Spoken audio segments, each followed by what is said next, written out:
mu linnya lya Paatiri n'erya Mwana n'erya Mwoyo Mutuukirivu. Amiina. Essaala Biikira Mariya gy'ateesammula. Ayi Mariya kabaka wange mmange, neeyanjulira gy'oli nga siina kye ndekayo, ate nkusingira omusingo gw'okwagala kwange. Situlira leero amaaso gange, amatu gange, akamwa kange, omwoyo gwange, nange nkwekwasa nze n'omulamba. Ayi mmange omulungi, olaba neerimbise ku ggwe, naawe nkuuma, nzibiranga omuddu wo owuwo ku bubwo. Baana ba Katonda mwenna, Father Martin Semanda nzabalamusaako nnyonnyini ddala mu linnya lya Mukama waffe era mulokozi waffe Yesu Kristo, okulisa amazuukira ga Mukama waffe Yesu Kristo. Era nnyonyi yaffe eya wiiki eno, amaanyi g'omuzuukivu gakulimu. Amaanyi g'omuzuukivu gakulimu y'emnyonyi yaffe eya wiiki eno. Bw'osoma ku bulamu n'ebyafaayo by'abatuukirivu, kikuwa okutegeera nti amaanyi g'omuzuukivu Mukama waffe era mulokozi waffe Yesu Kristo gaddala gatulimu, era nti buli mubatize asobola okugeeyamba olw'ekitiibwa kya Katonda, okulwanyisa omulabe Sitaani n'okusazaamu enteekateeka z'omubi zonna, ate era n'okuyiggira Yesu emyoyo. Osobola okweyamba amaanyi ago.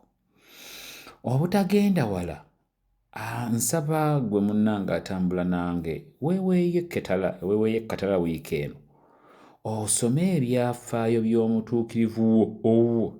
Togenda ku balala, oba osobodde kale, naye waakiriwo obudde onoonyereze, osome, otegeere ku mutuukirivu wo.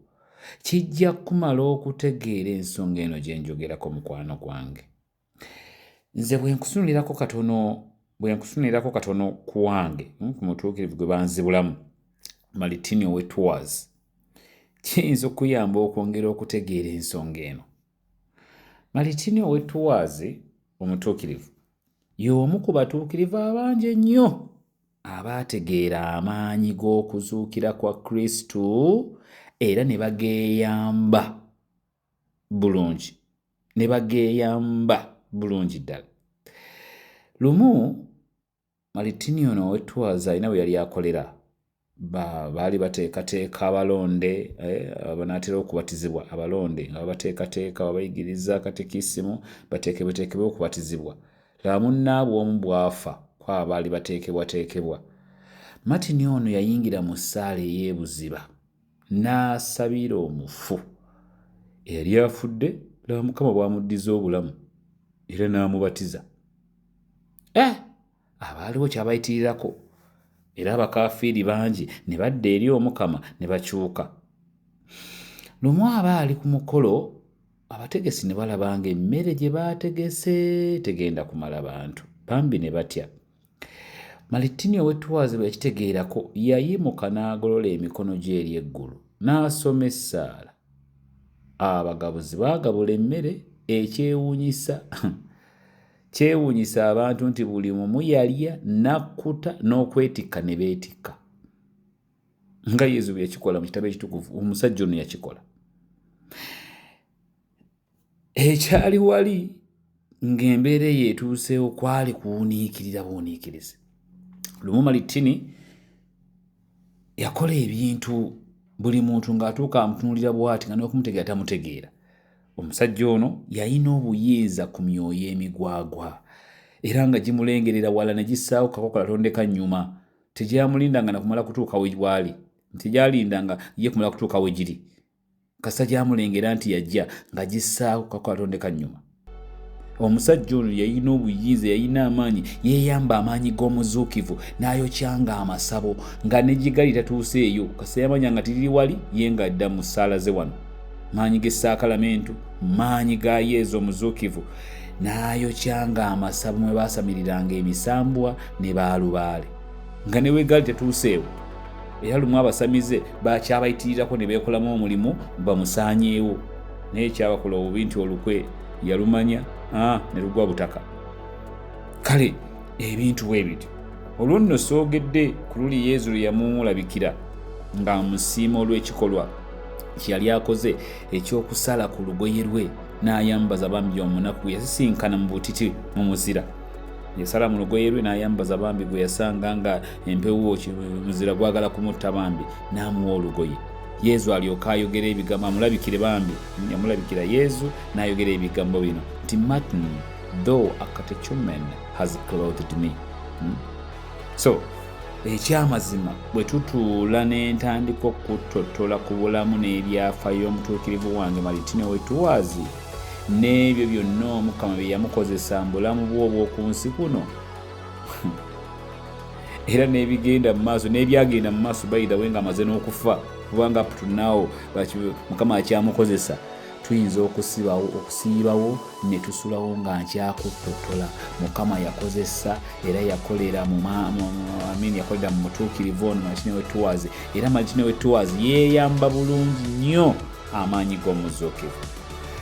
Nga bwe nakugambye waggulu, nze nzijeeyo bujjo omu yekka kubanga yeewange gwe banzibulamu, naye buli omu bw'avaayo bw'awaayo obudde okumanya kuwe, buli omu ogenda kutegeera nti ku nsi kuno kubaddeko abaana bawala ne baana balenzi abaategeera era ne beeyamba bulungi amaanyi g'omuzuukivu Mukama waffe era mulokozi waffe Yesu Kristo.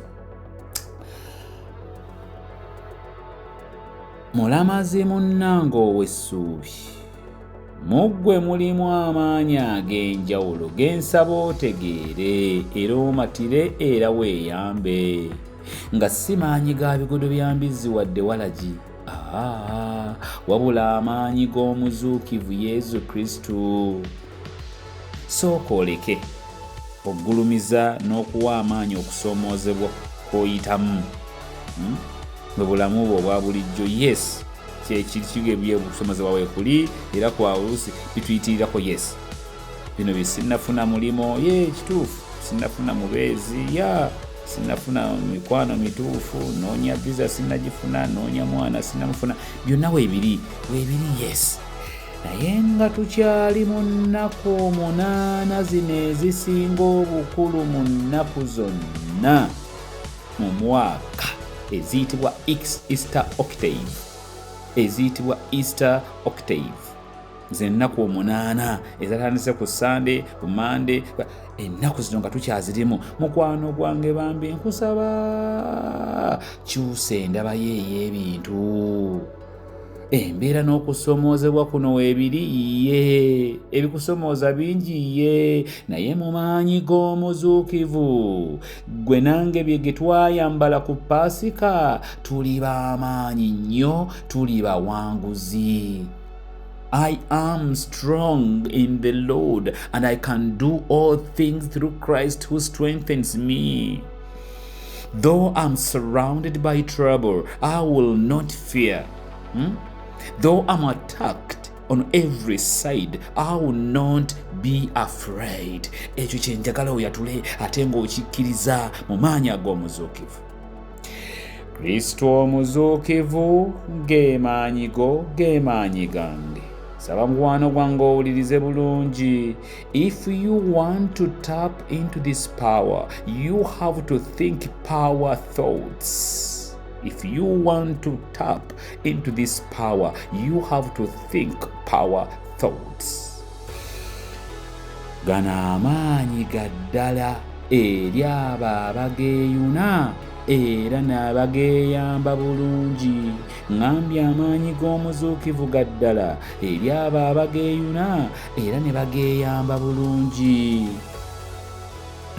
Bano bajjajjangu bwe tebakulimba nti balina magiki yenna gwe baakozesanga, tebalina ebyenjawulo bye baakozesanga. Nedda, beeyambanga bweyambi maanyi gano ag'omuzuukivu Kristu, ate nga buli mubatize gamulimu, mwannyinaze muganda wange gakulimu, just lyeri gwe kukkiriza na kugeeyamba.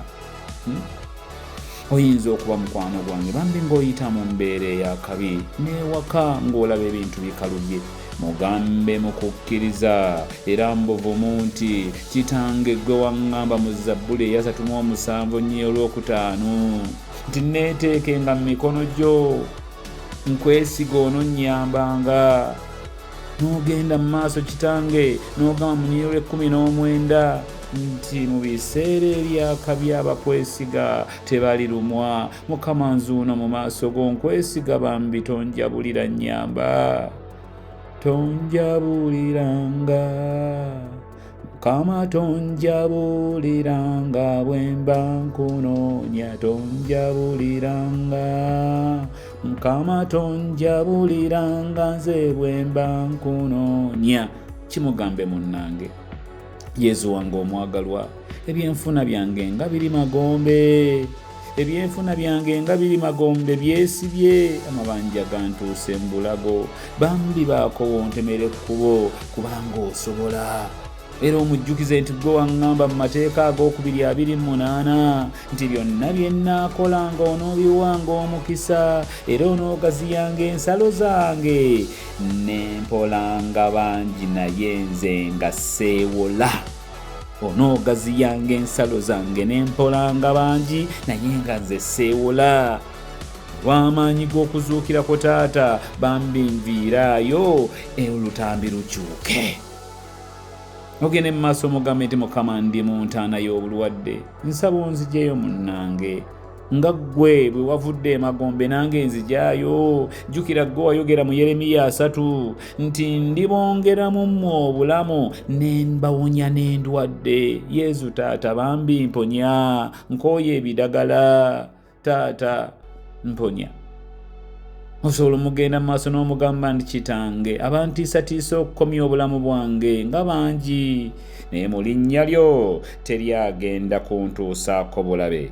Nyimirira mu maanyi ag'okuzuukirako n'enneema zo, ne neenywereza mu Zabbuli ey'Ekyenda-mu-1 bwe waŋŋamba nti naakuyitanga n'oyitaba, mu buyinike onoobeeranga nange, era nti olimpangaaza, nti era olimpangaaza nnyo ate n'ondokola.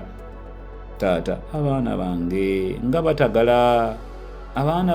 batagala, nsaba Kitange bambi onkwatireko, kuba ggwe wayogera mu Zabbuli ey'Ekimu 12 nti abaana bange banaabeeranga b'amaanyi ku nsi, era nti amaka gange galifuna omukisa. Mukama, bambi abaana bange baabo bankwatireko. Omugambe nti weebale Mukama, weebale Yesu, weebale Mukama. Ate nga muli osoma essaala eyo nga kukkiririza ddala nti kigenda kuba, kubanga asobola Yesu, asobola Yesu, asobola. Amalawo bye tuyita ebizibu, oyo tewali kimulema, asobola. Maanyi ag'okuzuukirako byonna bisoboka. Bannanga amaanyi g'omuzuukivu tegazuukusibwa na ngeri ki ggwe gy'owulira eri embeera gy'oyitamu, wabula gazuukusibwa na kiki Katonda wo kye yayogera ku mbeera eyo. Saagala kukiddamu naye kanneeka kenkiddemu. Ngambye amaanyi g'omuzuukivu tegazuukusibwa na ngeri ki ggwe gy'owulira eri embeera gy'oyitamu, wabula gazuukusibwa na ki Katonda wo kye yayogera ku mbeera eyo. Dawudi yagamba Goliyaasi nti musajja gwe, tolaba nti weeyita wakabi? Olwaleero ngenda kukuba, nkuwangule, nkutte, nkuggyeko omutwe, nkugabule ennyonyi z'okutale. Byonna byagenda okuggwa nga bituukiridde nga bwe yabyatula. Nsaba leero mukwano gwange mu linnya lya Yesu, gwe nkakasa nti okkiriza nti asobola, ogambe embeera eyo gy'oyitamu nti mbeera ggwe, kirwadde ggwe, sitaani ggwe, mulabe ggwe anfuukidde akabizzi k'ebitanga, onkozeeko effujjo erimala.